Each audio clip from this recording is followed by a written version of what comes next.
I think when things were most difficult for me, depression and anxiety, first of all depression. Depression was low moods, no self-belief, no energy, the difficult suicidal thoughts, which obviously had an impact on work. I couldn't perform at work.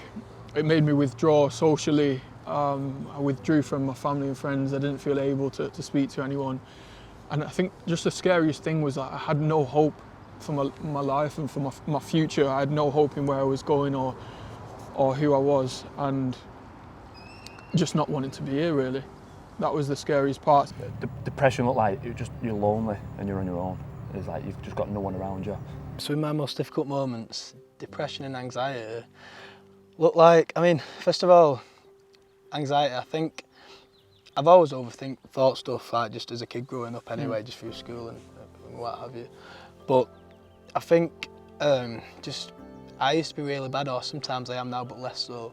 You know, once you've had like a conversation with someone, like, so, you know, when you're actually feeling low as well, and once you walked away, it's like, oh, what did they think of me? You know, like, what if I just said as well, you know, because again, like, I've not got validation. At the times when I was feeling low, I wasn't seeking validation for myself, or seeking it from other people's opinions of me.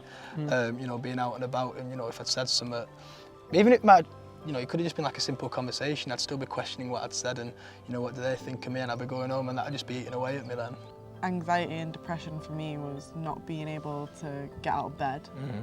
And when I'm in bed, I'm not in a good place because my mind just can wander, and I'm being really hard on myself, and I can't get a routine, and I hate that mindset. Like, and then I start scrolling on social media, and I'm there, and I'm just like, I hate this. Like, go away. Anxiety came in a few different forms. I had quite bad social anxiety. I was always worried about what people would think about me and whether they knew if I was struggling. I had a lot of worry about my health and where life was going, a lot of fear over life, and if I was going to die. I convinced myself that I actually had cancer. I had minor surgery after convincing myself that I had bowel cancer, because I was just in that state of worry all the time, which shows you how extreme it was, really. And the racing thoughts was a big one for me, and panic attacks in work, so it was quite severe. Obviously the nosebleeds from stress, they had a lot of knock-on effects. That was kind of the thick of it, really. And then the anxiety is just like you're in a box, so like you just can't breathe. It's just lonely. That's just the best way to describe it. Like, there's no one's on your level. Like, you just feel like everyone's just ignoring you, and no one understands what you're going through. In terms of like depression, I think the key things were, you know, just like, again, just getting in from them nights out, and, you know, really wanting to just hurt myself mentally and physically, which was just not me at all. I can imagine it was scary. Not me, it was really scary. I was just really questioning everything, going, why am I actually feeling like this? And then, you know, in terms of like the not drinking side of it, I think just feeling low, like just not caring, you know, and not caring about being at uni, just not caring about anything, to be honest.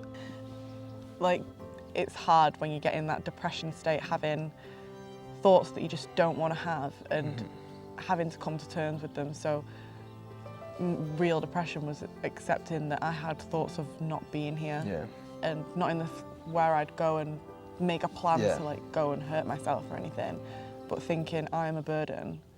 It was something like depression was something I never experienced before my dad, you know. I'd feel angry and upset sometimes, but I'd never feel so low. I just didn't care and wasn't really bothered. It's horrible to say, because you don't want to upset the people around you and make them think that they're not doing enough for you. But if you're being honest with how you're actually feeling, as hard as that is to say and accept and come to terms with, people are going to make sure they know this now. They're not going to want anything to happen to you, and they can only do so much, but at the same time, it's going to feel better for you to be honest with yourself and just say it, rather than thinking and spiralling and thinking you're the only one feeling like that, because you're not. Exactly.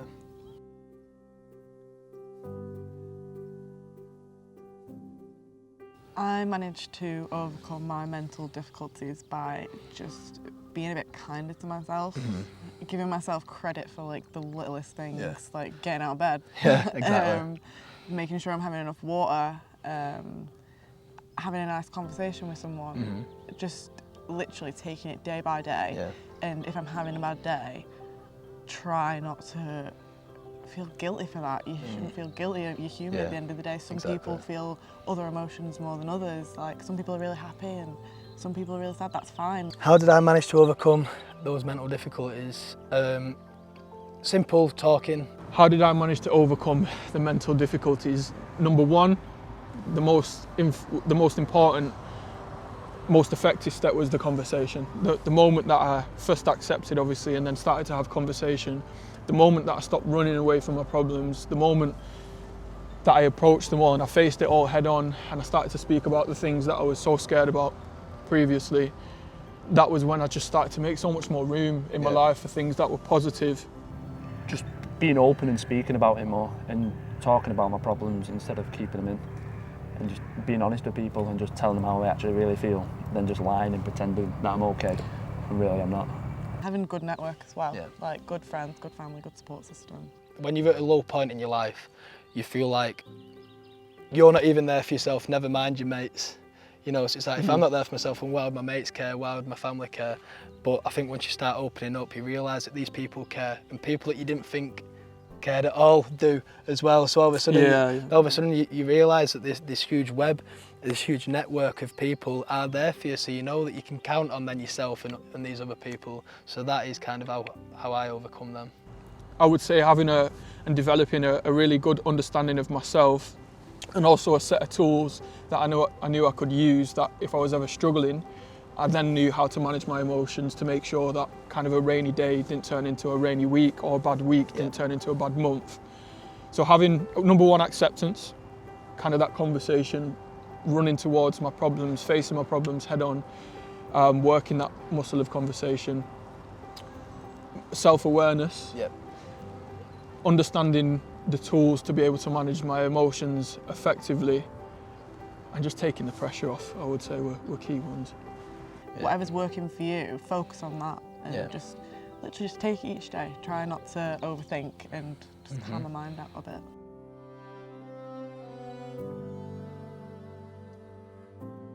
The advice that I would give to someone who is struggling with the mental health, me back in the day when I was struggling, I can treat it like that. I would have just said, first of all, these things are not your fault.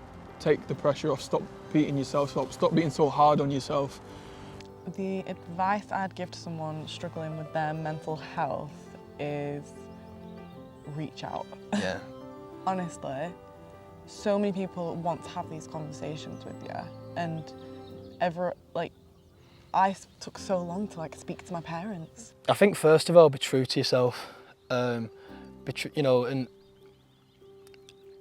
it's hard to admit that you're struggling, but I think once again you do admit, that's when you can start taking the next steps. You know, first of all, just accept that you are going through something.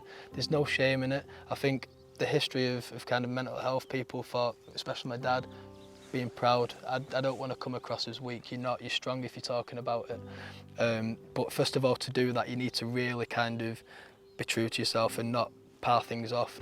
I would say you don't have to go through everything on your own. Exactly.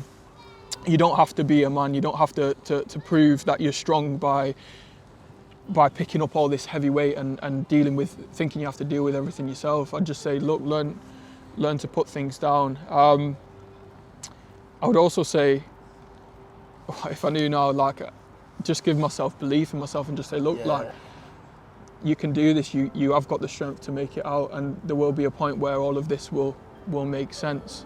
The advice I'd give is you're not alone, and don't be afraid to talk. Especially for men as well, it's so hard. You feel like you sound silly, and your opinion doesn't matter. It does. Anything you say is not silly. It's the way you feel. You can't help the way you feel. It's totally normal. So just don't be afraid to go to someone like your mum, your sister, your girlfriend, or even a friend, or anyone. You can even just have a chat with someone you hardly even know. Just to talk to someone and get it off your chest. It's better than just keeping it in and building it up. Don't feel guilty for any thoughts that you're having. Just rather than spending all that time building up this thing to like just say one thing, just do it. Like if you're there and you're like, I don't know whether I want to say this, is this too much? Just say it. Yeah. People would prefer you to be honest, so they can give you the real help you need rather than holding things back. Yeah. Conversation can be difficult, but I think if you can start to work that muscle, and if you can just take those small steps and show courage in that space and start to do things for you, then you'll quickly see results. No matter how big or small they are, we can't overlook them, because sometimes little things can build up to big things, so it's good to get the little things in early. And then again, once you are true to yourself, you can start to talk, and again you realise this network of support. Just learn to live for yourself, I would say, is a big one, and don't live by what other people think you should live, or the limitations that society feels you should live in. Having that car at 25, house at 25, being married, so on. Find what brings you value in life, I would say, is the key one. Find what brings you value and find what makes you happy and follow it, and just don't worry about what anyone else thinks. Make decisions that are right for you in the moment, that are going to support your happiness and your well-being, and just find that love for yourself, because once you seek all that internally, and once you have that love for exactly. Once you get your validation from yourself, you don't need to seek it from anyone else, and you're always in control of that. And true happiness can, you can be content really.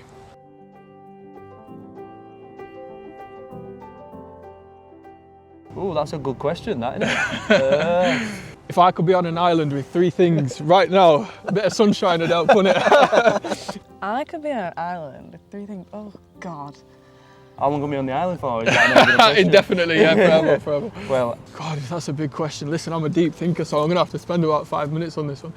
Oh God, this is a hard question. I know this is like the worst person you could have asked. I'm so sorry. I think, first of all, a speaker, because I love my music. And again, it can just lift you up whenever you're feeling down. Do you know what? My guitar, which I don't even play too often, but the music for me, being able to write some music in the sunshine, just relax on the beach, that'd do me nice. Or you got something to plug into the speaker, you have to. Yeah. A dog, because it needs walking, it needs taken care of. Yeah. They're real good emotionally. Gives you a bit of a purpose. In fact, you know what? I'll bring my whole music setup. If that can that count as one? It can. The whole studio, I'm producing an album on the beach. It'll be sound. food. No, listen, come on. You can't. Brother said food, you know. Food, water, and a cooker. Food, water, and a cook. Yeah, I like it. Energies, wholesome energies. I think some sort of gym, just some sort of gym again. You know, because I just love it so much. Maybe a pen and paper, as much paper so I could write. Mango. Mango? I love mango. It's so good, and if I'm on a tropical island, it's going to taste well good. So love that. What are you laughing for now? So, I think I'm done with those 2. Can I have like an unlimited supply of books? To be fair, or like a Kindle of course you with can. Like all books in it, like that. Why because not? that'll keep me like occupied. Do you know what? A gym, because obviously working out's a big thing for me. Definitely. Big one. Class. Finally, I feel like just one conversation with my old man. You know, that'll just be it. Yeah. You know, and then just to have a chat, a bit of a catch up, saying what's been going on and stuff. So that'll be the 3 things.